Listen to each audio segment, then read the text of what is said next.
السلام علیکم ناظرین، آج ہم یہاں اسلام آباد پریس کلب کے قریب جو بی وائی سی کے لیڈران کی رہائی کے لیے اور بلوچ لاپتہ افراد کی رہائی کے لیے جو احتجاج جاری ہے، اس دھرنے کے 26ویں دن ہم جو ہے نا ایک پوڈ کاسٹ کر رہے ہیں ہمارے گیسٹ ایڈوکیٹ ایمان مزاری اور ہادی علی چٹھا صاحب کے ساتھ. اور اس پوڈ کاسٹ کا ٹائٹل جو ہے نا کرمنلائزنگ بلوچ پولیٹیکل ڈائسنٹ ہم نے رکھا ہے. اور اس پوڈ کاسٹ کے ذریعے ہم اس تمام جو قانونی بحران ہے جو ہے نا بلوچستان میں اس وقت جاری ہے، جس کے تحت نہ صرف کہ بی وائی سی کے لیڈران کو امپیونٹی کے ساتھ جیل میں قید رکھا گیا ہے، بلکہ تمام جو لاپتہ افراد ہیں ان کی فیملیز کو جن جو ہے نا جوڈیشری سے ریلیٹڈ، عدالتی نظام سے ریلیٹڈ جن چیلنجز کا سامنا ہے، ان سب پر ہم جو ہے نا روشنی ڈالیں گے. تو اس حوالے سے ہم اپنے پروگرام کا آغاز کرتے ہیں، اور اس سے پہلے میں آپ سب لوگوں سے درخواست کرتی ہوں کہ کوئی بھی پوڈ کاسٹ کی جو ہے نا خود سے ویڈیو نہ بنائے، کیونکہ اس پوڈ کاسٹ کو بعد میں جو ہے نا آفیشیلی ریلیز کیا جائے گا تو تبھی آپ کو یہ میسر ہو سکتا ہے. تو بہت شکریہ آپ کا ایمان، آپ نے ہمیں جوائن کیا. اور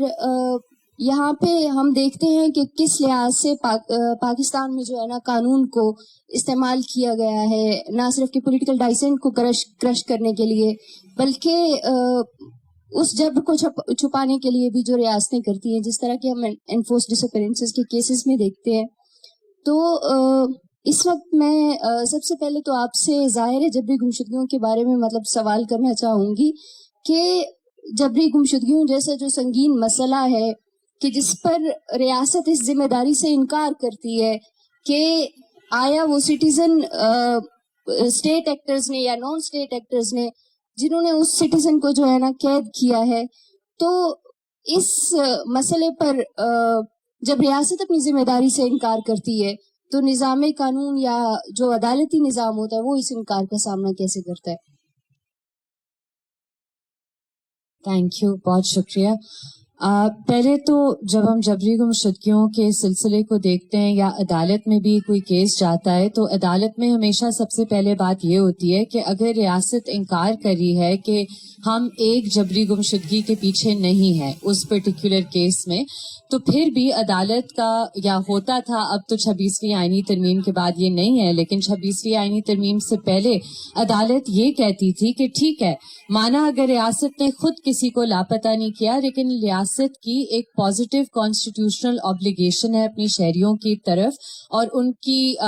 جان کی، ان کی پراپرٹی کا تحفظ کرنا ریاست کی ذمہ داری ہے. تو اگر ہم اسے ایک پرسپیکٹو سے دیکھتے ہیں جہاں اسٹیٹ خود ابڈکٹر ہوتی ہے، یا اگر ہم اسے دوسرے پرسپیکٹو سے دیکھیں کہ اسٹیٹ ابڈکٹر نہیں ہے لیکن اسٹیٹ نے پھر بھی اس شخص کو بازیاب کرنا ہے، تو کانسٹیٹیوشنل جو آئینی عدالتیں ہیں وہ ہمیشہ اسے اس ہی لینس سے دیکھتی ہیں. افسوس سے 26ویں آئینی ترمیم کے بعد ہم دیکھتے ہیں کہ جب ایک جبری گمشدگی کا کیس جاتا ہے تو نہ ہی ان ریاستی اداروں سے، چاہے وہ آئی ایس آئی ہو یا ایم آئی ہو، نہ ان سے کوئی پوچھ گچھ کی جاتی ہے عدالت کی طرف سے، ایون جہاں ڈائریکٹ الزام ان پر لگایا جاتا ہے. لیکن اس حد تک عدالتوں کی حالت ہو گئی ہے کہ اب وہ پروڈکشن آرڈر تک جاری نہیں کرتے. وہ یہ نہیں کہتے جو پہلے ہوتا تھا کہ پہلے دن پر آپ ایک پٹیشن فائل کرتے تھے تو دوسری پیشی تک وہ ڈائریکشن ایشو کر دیتے تھے کہ اس شخص کو اتنے دنوں میں بازیاب کر دیں. اب یہ پاکستانی عدالتوں میں نہیں ہو رہا. تھینک یو سو مچ ایمان. تو جس لحاظ سے عدالتیں آج کل پروڈکشن آرڈرز جاری نہیں کرتی ہیں، تو اس چیز کو ہم کیا سمجھیں کہ یہاں پہ کانسٹیٹیوشنل کرائسس ہے، یا ہم کہہ سکتے ہیں کہ جو جوڈیشری کا سٹرکچر ہے وہ انڈیپینڈنٹ نہیں ہے، یعنی کہ اندرونی سٹرکچرل کوئی مسئلہ ہے، یا آپ کہہ سکتے ہیں کہ اوپر سے جو آپ کو ڈائریکشن آ رہے ہیں آپ ان کو فالو کر رہے ہیں؟ یہ اب ایک ہی چیز ہو گئی ہے، کیونکہ اگر آپ دیکھیں تو جو مسنگ پرسنز کے کیسز تھے 26ویں آئینی ترمیم سے پہلے، تو اسلام آباد ہائی کورٹ میں بہت سی فیملیز تھی، بلوچ فیملیز، جنہوں نے اپنی پٹیشنز ادھر بھی دائر کی تھی، اور ادھر تھوڑی سی امید انہیں ہو رہی تھی کہ یہ جو لارجر بینچ بنایا گیا ہے مسنگ پرسنز کا ایشو دیکھنے کے لیے، 20 سے زیادہ پٹیشنز ادھر زیر سماعت تھی، کہ شاید ادھر سے کوئی پوچھ گچھ ہو، شاید ادھر سے جو، کیونکہ آئی ایس آئی اور ایم آئی کی ایک کمیٹی بھی بنائی گئی تھی کہ وہ ڈائریکٹلی کورٹ کو رپورٹ کریں گے ان لوگوں کے سٹیٹس پر. لیکن افسوس کی بات, جیسے میں نے پہلے کہا کہ 26ویں آئینی ترمیم کا مقصد کیا تھا. اس کا مقصد تھا کہ جو کچھ انڈیپینڈنٹ ججز رہ گئے ہیں, جو جبری گمشدگی یا سیاسی انتقام کے کیسز میں اپنا رول ادا کرنے کی کوشش کرتے ہیں, انہیں سائیڈ لائن کیا جائے, ان سے اختیارات لیے جائیں, اور یہی جو سارے کیسز ہیں یہ من پسند ججز کے سامنے لگیں اور وہ من پسند ججز ان میں تاخیری حربے استعمال کریں. اب یہ چیزیں ہو رہی ہیں اسلام آباد ہائی کورٹ جیسی جگہ میں بھی. بلوچستان کا تو ہم اس سے ہی اندازہ لگا سکتے ہیں, لیکن اسلام آباد ہائی کورٹ میں اب جب آپ جبری گمشدگی کی درخواست دائر کرتے ہیں تو پہلے ہوتا تھا کہ وہ سیم ڈے لگتی تھی, اسی دن, لیکن اب ہم دیکھتے ہیں کہ نہ وہ اس دن لگتی ہے نہ اس کے اگلے دن لگتی ہے. پھر اس پر اعتراضات لگائے جاتے ہیں جو بالکل بے بنیاد ہوتے ہیں. تو آج بھی جو کورٹس کو آپ کہہ سکتے ہیں ایک قسم سے ڈسمینٹل کیا گیا ہے, اور وہی چیز ہم بلوچستان میں دیکھتے ہیں. جس طرح بلوچستان ہائی کورٹ نے ڈاکٹر مارنگ اور باقی BYC کی جو قیادت ہے, تمام قیادت ان کے کیسز میں کیا کیا ہے کہ جو سپریم کورٹ اور ہائی کورٹس کا سیٹل جورسپروڈنس تھا MP آرڈرز پر, اسے یہ آرڈرز دے کر بالکل اوور ٹرن کر دیا ہے. اور یہ بھی ایک ایشو ہے کہ کس طرح ہو سکتا ہے کہ کوئی 3 ممبر بینچ یا کوئی 5 ممبر بینچ ایک فیصلہ دیتا ہے اور ایک سنگل جج آ کر اس فیصلے کو اوور ٹرن کر دیتا ہے. تو یہ ایک سسٹمیٹک ڈسمینٹلنگ ہو رہی ہے جوڈیشری کی آج پاکستان میں. ہمیں یہ نہیں کہنا چاہیے کہ جوڈیشری آزاد نہیں ہے, ہمیں یہ کہنا چاہیے کہ پاکستان میں جوڈیشری آج موجود نہیں ہے. اگر موجود ہوتی تو یہ جو اتنی خواتین اور بچیاں ادھر بیٹھی ہوئی ہیں وہ ادھر بیٹھتے ہی نہ. بہت شکریہ آپ کا. میرا اگلا سوال بھی اسی متعلق ہے, کیونکہ ہم جس طرح پاکستان میں دیکھتے ہیں کہ اکثر جبری گمشدگیوں کو یا اس طرح کے جو امپیونٹی ڈریون ٹیرر ہوتا ہے ان چیزوں کو پھیلانے کے لیے یہ کیا جاتا ہے کہ اس کو نیشنل سیکیورٹی کا جواز دیا جاتا ہے. تو میں آپ سے یہ سوال کرنا چاہوں گی کہ جو انٹرنیشنل فریٹرنیٹی ہے اس میں جو یہ نیشنل سیکیورٹی کا جواز دے کے جو انسانی حقوق کو اس طرح پامال کیا جاتا ہے, وہ اس چیز کو کس طرح دیکھتے ہیں, اور آیا وہ ان چیزوں پر ریاستوں کو جواب دہ ٹھہراتی ہیں؟ سب سے پہلے تو جو انٹرنیشنل فریم ورک ہے اسے سمجھنے کی ضرورت ہے کہ انٹرنیشنل فریم ورک میں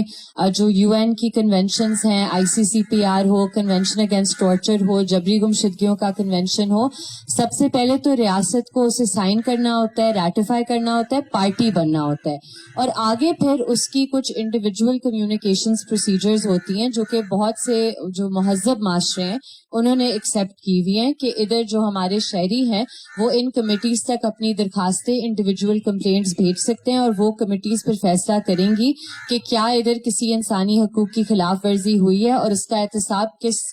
طرح سے ہونا چاہیے. لیکن افسوس سے پاکستان نے جتنی بھی انٹرنیشنل ٹریٹیز ریٹیفائی کی ہوئی ہیں جو ان کے انڈیویجول کمپلینٹس اور کمیونیکیشنز کے میکنزمز ہیں وہ پارٹی نہیں ہے ان میں. تو پاکستان کے شہری, اب جو بلوچ عوام ہے, پختون عوام ہے, وہ نہیں انڈیویجول کمپلینٹس درج کر سکتی. لیکن ایک جو میکنزم ہم نے دیکھا ہے خاص کر سندھی نیشنلسٹ کے کیسز میں وہ بہت استعمال ہوا ہوا ہے, بلوچ مسنگ پرسنز کے کیسز میں بھی استعمال ہوا ہوا ہے, وہ ہے اسپیشل پروسیجرز کا میکنزم. یونائٹڈ نیشنز کا اسپیشل پروسیجرز کا میکنزم یہ ہے کہ ان کی ڈفرینٹ باڈیز ہیں.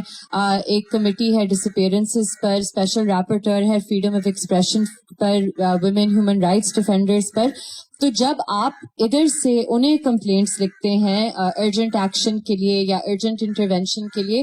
تو وہ کمپلینٹس آگے گورنمنٹ آف پاکستان کو لکھتے ہیں کہ ہمیں آپ کے شہریوں نے یا کسی آرگنائزیشن نے یہ معلومات فراہم کی ہے اور اس حوالے سے ہمیں XYZ پر آپ کے جواب چاہیے. ادھر بھی پاکستان بہت سی کمیونیکیشنز کا جواب نہیں دیتا. تو انٹرنیشنل جو ایک فریم ورک ہے اس میں سب سے بڑا مسئلہ آپ کہہ دیں یا جو امپیڈمنٹ ہے اکاؤنٹیبلٹی کے لیے یا اس امپیونٹی کے خاتمے کے لیے, وہ یہی ہے کہ جب تک اسٹیٹ کا کنسینٹ نہیں ہوتا ان پروسیجرز کے لیے تو دیر از ویری لٹل جو انٹرنیشنل کمیونٹی کر سکتی ہے بیونڈ انگیجمنٹ. لیکن ایک ایونیو جو ہمیں ایکسپلور کرنے کی ضرورت ہے وہ ہے انٹرنیشنل کرمنل کورٹ کی. اب پاکستان روم اسٹیچوٹ کا سگنیٹری نہیں ہے, وہ پارٹی نہیں ہے, لیکن روم اسٹیچوٹ کی ایک بہت انٹرسٹنگ بات یہ ہے کہ اگر کوئی بھی شخص